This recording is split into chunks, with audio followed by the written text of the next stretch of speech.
and good day. My name is Joseph and I'm with my group.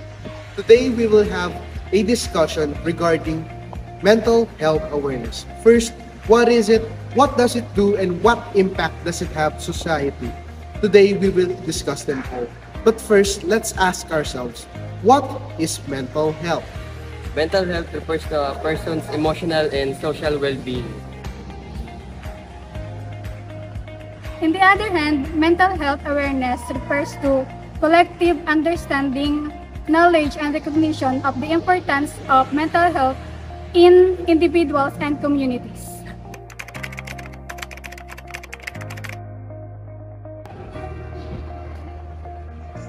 Mental health awareness is vital, reducing stigma, promoting early intervention, and improving overall well-being.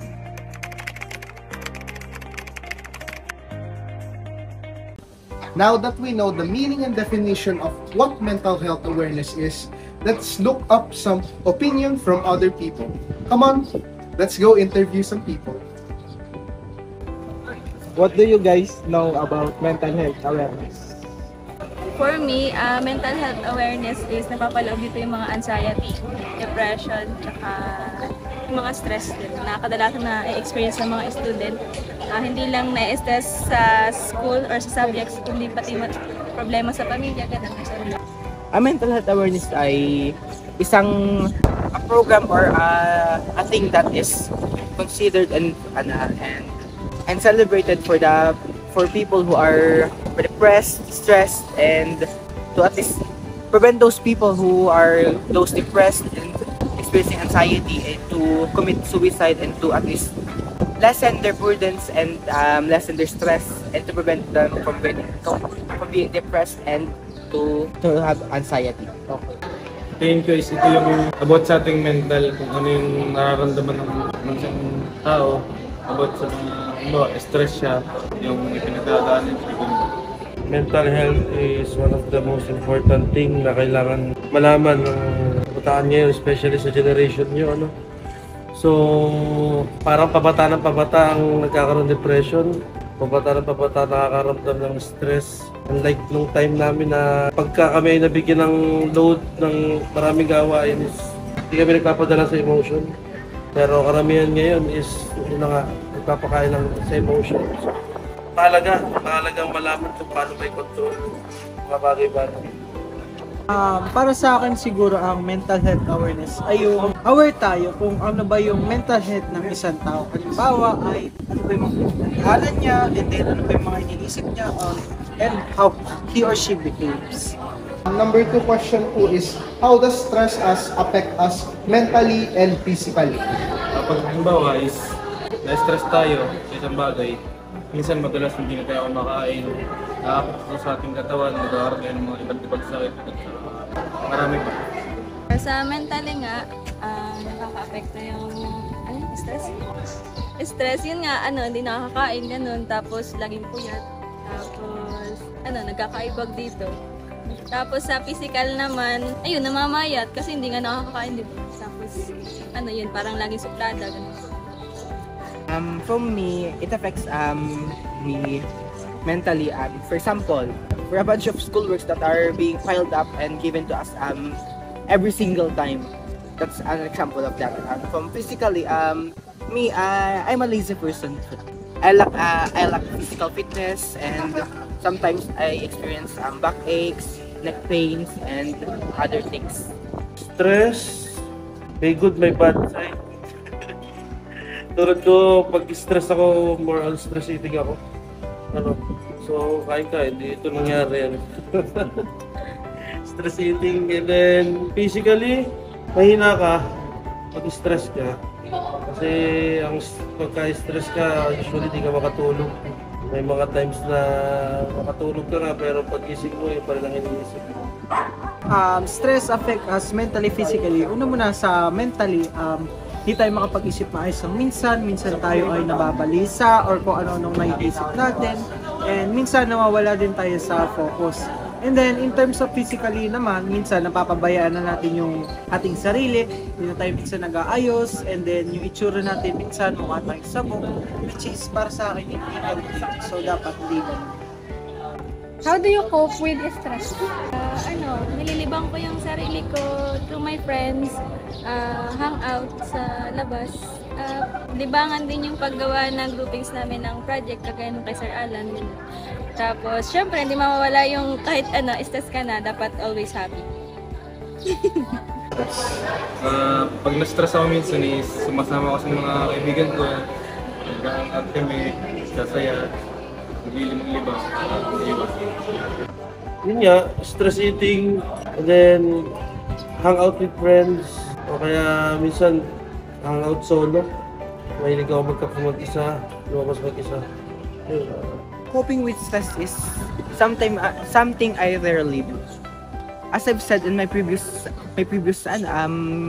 title and self-explanatory, I cope with stress by physically harming myself. For example, biting my arms, pulling out my hair, those types of example. But another thing that I used to at least relieve stress is playing games, watching movies and dramas, and sorts of animes, and that can at least lighten my mood.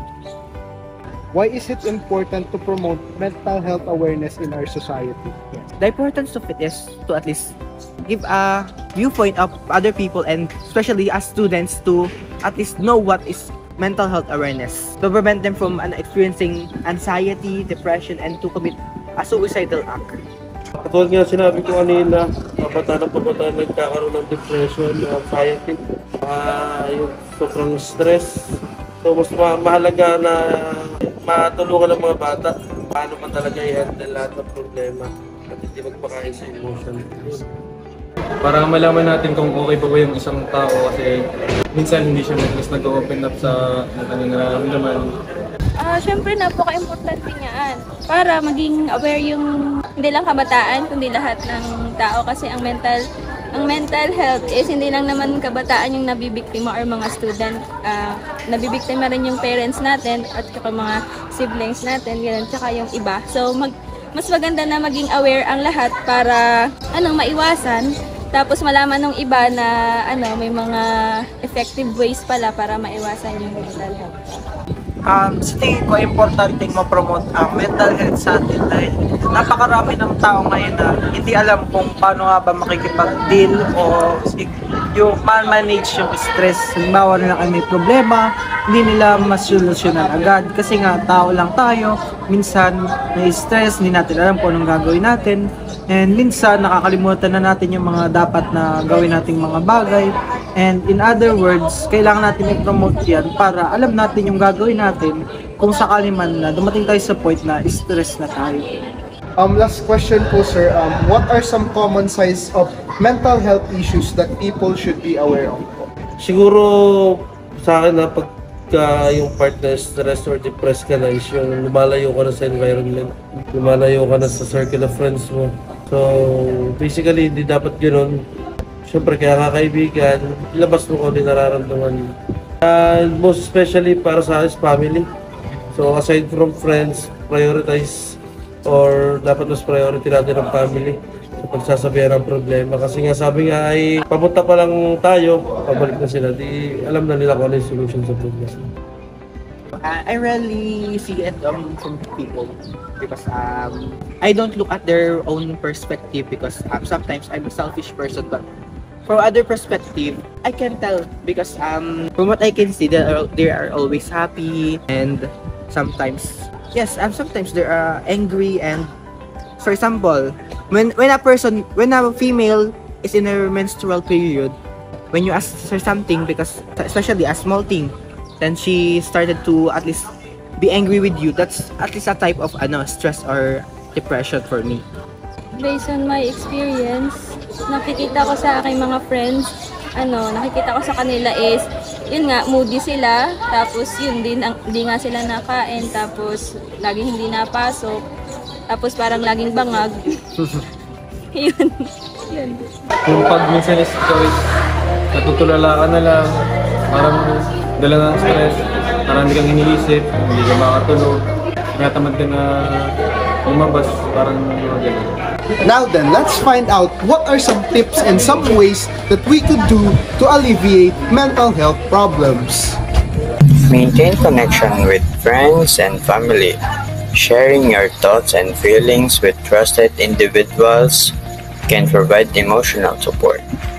Engage in regular physical activity, which has been showing to have a positive effects on mood and overall mental well-being. Incorporate relaxation such as deep breathing, exercise, or progressive muscle relaxation into your daily routine. Spend time outdoors and connect with nature, which has been shown to have positive effect on mental well-being.